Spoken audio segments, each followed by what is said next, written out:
Assalamualaikum warahmatullahi wabarakatuh. Halo guys, saya sedikit menjelaskan persoalan yang menjadi polemik di DPR dan pemerintah daerah saat ini tentang penetapan peraturan desa tentang SOTK, susunan tata kerja desa. Perlu kami sampaikan bahwa menurut pandangan saya bahwa SOTK itu penting dilakukan perubahan untuk tahun ini, mengingat ada beberapa aspek yang menjadi mendorong desa harus melakukan perubahan. Pertama, saat ini setelah lahirnya PP atau Peraturan Pemerintah Nomor 11 Tahun 2019 atas perubahan kedua dari Peraturan Pemerintah Nomor 43 Tahun 2014 tentang Peraturan Pelaksanaan Undang-Undang Nomor 6 tentang Desa, dengan diaturnya standarisasi penghasilan tetap dari aparat desa, maka tentu mengakibatkan lonjakan nilai belanja siltap dan tunjangan aparat desa dan BPD yang dibebankan pada alokasi dana desa. Perlu kami sampaikan bahwa Kabupaten Gorontalo telah mengalokasikan dana ADD, alokasi dana desa sesuai kewajibannya 10% dari dana perimbangan, berada pada angka 71 miliar kurang lebih.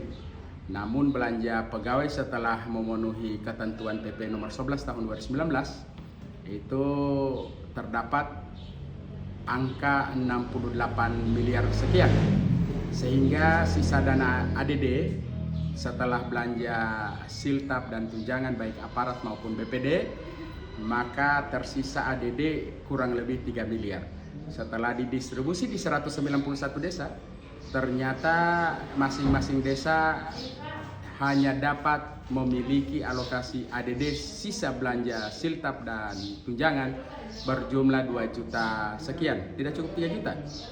Sehingga dengan angka ini tentunya mendorong pemerintah daerah, dalam hal ini Bupati, untuk sesegera mungkin menindaklanjuti Perintah Permendagri nomor 84 tahun 2015 tentang SOTK, di mana bahwa di Permen tersebut mendelegasikan atau memerintahkan kepada pemerintah daerah, dalam hal ini Bupati Gorontalo, untuk menetapkan peraturan bupati yang mengatur tentang standarisasi SOTK berpedoman pada tipologi desa. Sehingga bicara persoalan tipologi desa, maka akan menjadikan di desa masing-masing itu ada nilai keadilan pada jumlah perangkat desa.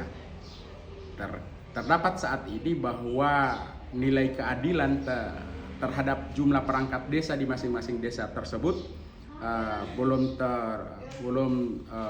terakomodir. Kenapa demikian? Karena ada salah satu desa yang jumlah penduduknya tidak cukup 1000, itu jumlah aparatnya sama dengan jumlah penduduk di desa yang kurang lebih 6000, sehingga nilai keadilan di sini dari jumlah perangkat desa tentunya tidak terpenuhi. Maka saya sangat berharap dengan lahirnya inspirasi Bupati Gorontalo melahirkan peraturan bupati yang mengatur tentang SOTK, saya memberikan saran untuk tetap berpedoman pada tipologi desa, sehingga desa antara jumlah penduduk yang menjadi pertimbangan pada penentuan jumlah aparat, maka nilai keadilan dari jumlah aparat di masing-masing desa yang berpenduduk sedikit dan berpenduduk banyak akan terpenuhi. Kemudian berbicara persoalan kewenangan bupati yang konon katanya bahwa bupati tidak diberikan kewenangan untuk mengatur, saya kira itu keliru. Karena Permendagri nomor 84 tahun 2015 memerintahkan bahwa bupati, wali kota melahirkan atau menindaklanjuti SOTK melalui peraturan bupati dan seterusnya ditindaklanjuti oleh masing-masing desa. Olehnya saya sangat berharap pemerintah daerah Kabupaten Gorontalo untuk sesegera mungkin untuk melahirkan peraturan bupati yang mengatur tentang SOTK, berpedoman pada kondisi desa dan tipologi desa itu sangat penting untuk membedakan jumlah perangkat desa berdasarkan jumlah penduduk. Itu saran.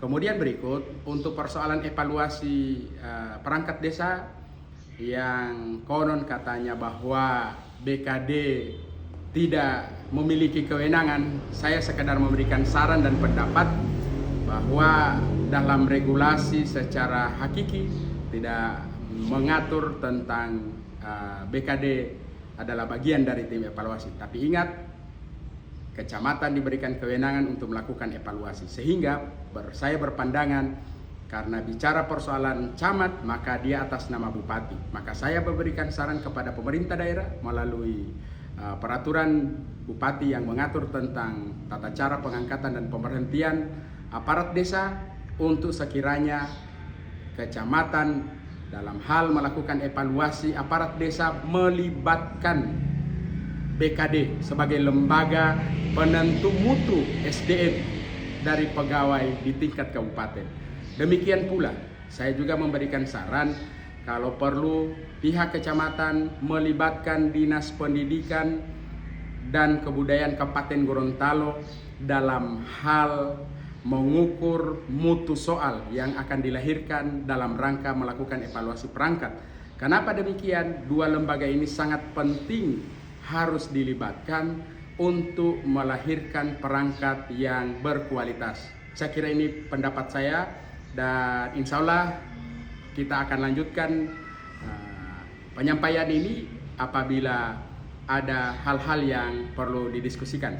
Ini sekedar pendapat dan masukan kepada teman-teman BPD yang ada di mana saja dalam rangka penyusunan dan pembahasan peraturan desa yang mengatur tentang SOTK dan perangkat desa. Terima kasih guys.